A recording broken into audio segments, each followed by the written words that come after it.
Shabbat Shalom again. It's May 13, 2017, and I'm doing another lesson on my thoughts on Cain getting his judgment for killing his brother. And as I made the first video, I said it was just thoughts, so keep that in mind. And I'm really just trying to take a look at how Cain was punished, because we've normally thought of the mark as being like some kind of cut or writing in his skin, or like I said in the first video, that some have said it's to get white skin, like leprosy. I'm not sure why the Bible didn't just say he got leprosy. It said it for other people who did get leprosy in the Bible. But that just doesn't seem to be so clear that it was some kind of mark in his skin. So let me just go through a couple of verses to show a little bit more of what I'm thinking. So we know in Genesis chapter 4, the judgment was pronounced on him. Like in chapter 4, verse 14, behold, thou hast driven me out from the face of the earth. Now, I said in that first video, the mark of Cain, that the curse or the mark was not some marking in his flesh so that you can from a distance just see his skin and know it's him, so by some mark or his skin turning white. But the verse here actually seems to me to be telling what the judgment was about, that it was about distance or location, because it says, thou hast driven me out from the face of the earth. Driven me means he has been sent away. That is the mark. Because if we are told that these were the first people on earth, just a couple of them, then they're all huddled up in one location around the Garden of Eden area on the earth, wherever in the world that may be, because there's all kinds of theories on where it is. But now he is driven away, so he's going to go someplace else. But like I've said, it seems to be the case that other people were on the earth, because I've done a number of videos even talking about the findings on Jericho being 8,000 to 10,000 years old, which would place it at before being populated, before Adam and Eve were even alive. So while I consider these things, I'm looking at the text again that says he was driven from the face of the earth. So he was sent away to go where other people are not. That's what he has to do, because he's looking for safety. Because if he's concerned that people are going to kill him, especially when they find out that he is a murderer, and he didn't just kill someone who was fighting in some war with him, some grievance with him. He just killed his own brother who didn't do anything to him. So when people find out he's a murderer, they're going to kill him. So he's scared. So if he's driven from the face of the earth, he's going to wander into places where there's some quietness, there's nobody else around, so he can feel more safe. I mean, anyone would do that, right? So the mark seems to be tied into verse 14, the first line that says, driven me out this day from the face of the earth, and from thy face shall I be hid. So again, we see there that if he's driven from the face of the earth, then the earth has some relation, or the blessing of the earth has some relation to the face of the Most High. So that to have the goodness of and the blessing of the earth is like the Creator's face turning to you. He's looking on you, kind of like they're saying he's smiling on you, he's blessing you, smiling on you. You're getting the blessings of the earth will grow crop for you and so on. But we know the curse would eventually result in him not getting food properly from the earth. So that would be like the face of the Most High is turned away from him by the earth not giving him the kind of food that he should get, like he's been getting it all along when he was tilling the soil and doing his farm work. So in that sense, the earth is turned away from him in terms of its blessing, or the face of the Most High is turned away from him. So he's driven away from the face of the earth, meaning he's driven away from what one would think of the presence or the blessing of the Most High. But eventually you're going to come around to understanding driven away from the other people who are being blessed on the earth.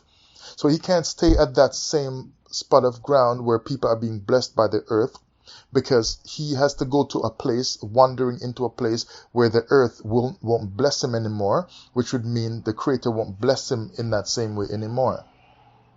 It's going to be more difficult for him, so he is driven. So the mark seems to be connected to land or territory, which is why he's driven to go to different territory on the earth and would hide there. And it says, and from thy face shall I be hid. So that also indicates that he's going to go to a place where there isn't that many people, because he isn't hiding. If you're hiding from the Creator, you're going to be likely, especially in these early times, be hiding from other people as well, because presence of people still indicates the presence of the Most High, the presence of the Creator.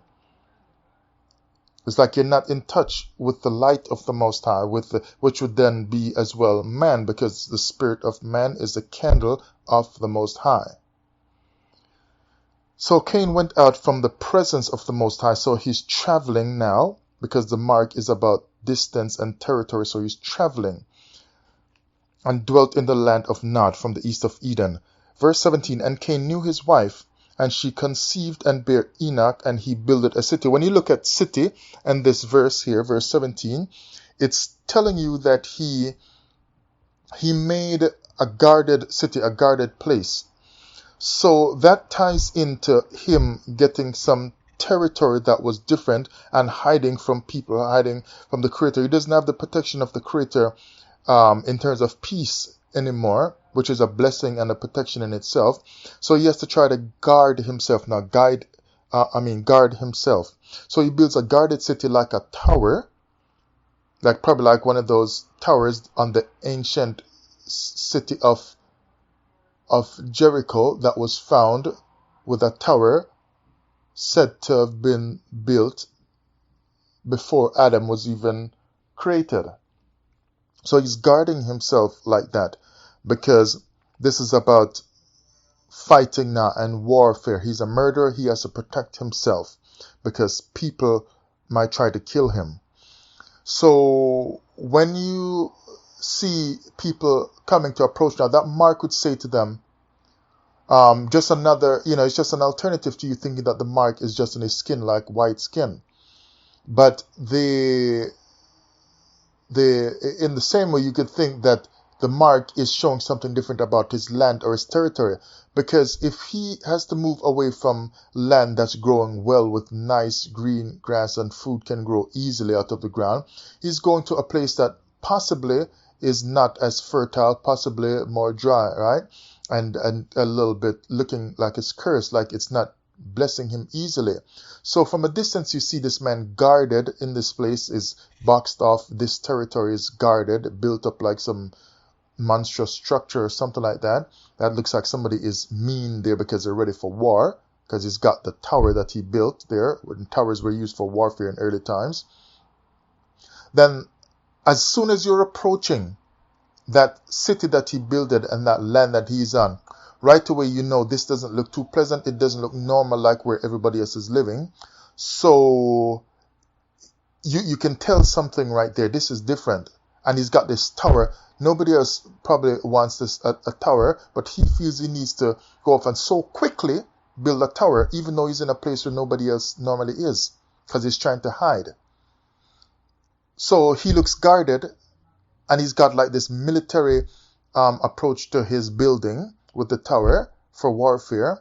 So that's a mark that sets him. So anybody who's approaching just knows they need to be careful, because the mark is on this man.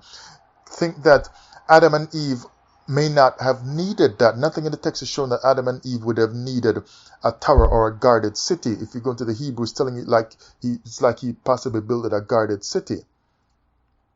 Adam and Eve wouldn't have needed that. So when you approach his city now, Why does he need all of this? It's a mark that sets him apart. He's different from everybody else, different from how his brother that he killed would have been living as well. Now, if we look at some verses that deal with mark, look at this law in Leviticus 19 verse 28. Ye shall not make any cuttings in your flesh for the dead, nor print any marks upon you. I am the Most High. So if this is a case where the Most High is going to cut into his flesh or mark his flesh, the Creator, why would he be going against his own law to be marking his flesh when the Bible says he doesn't change? So he's not going to be trying to cut up the man to put some markings in the man's flesh like that. Is he going to be so eager to put the markings in the man's flesh as a sign on him? But it seems that the mark would more have been a territory that's boxed off away from other people who don't have anything to hide.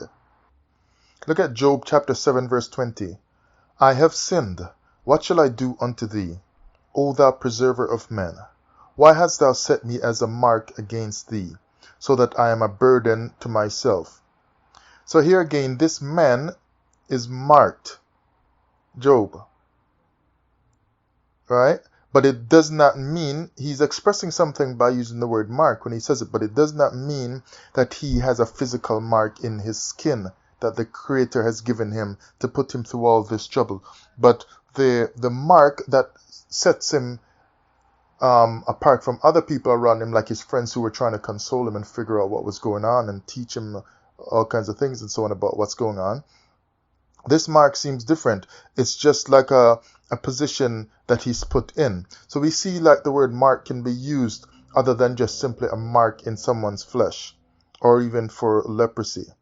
But this word mark here is saying, mifgah, is dealing with a thing hit, mark or target, an object of assault. And so if he puts a mark on Cain, he makes Cain an object of assault, which is why Cain said, what? I'm really concerned about that now, because if I'm an object of assault, people are going to want to assault me. They're going to kill me. So now if that is a mark of territory, so he's going to be banished to a territory because he's got this mark of assault on him, then he needs to do something about that to protect himself from possible onslaught or assault by building this guarded city that he built to protect himself. So the mark seems to be something that has to do with distance, territory, or land that's going to function different because it's not going to bless him as well as it was before in the other land that he was at. Because he has to protect himself and try not to get food and so on. He's on the run, he's vagabond, he's moving, and he's found this the best spot that he can to deal with all that he's going through. This mark that the Creator put that set him apart. And look at Job 10:14. If I sin, then thou markest me, and thou wilt not acquit me from mine iniquity. So again here, this doesn't necessarily mean physical writing or so in the flesh of Job. But if he says, you're not acquitting me, then some kind of mark for a judgment on Cain is just saying, it's like this whole acquit thing. He's just saying, this is your judgment here. You're not, I didn't just look at the blood on the ground that you spilled and acquitted you from your brother. You're getting judgment for this. In other words, you're being punished for this.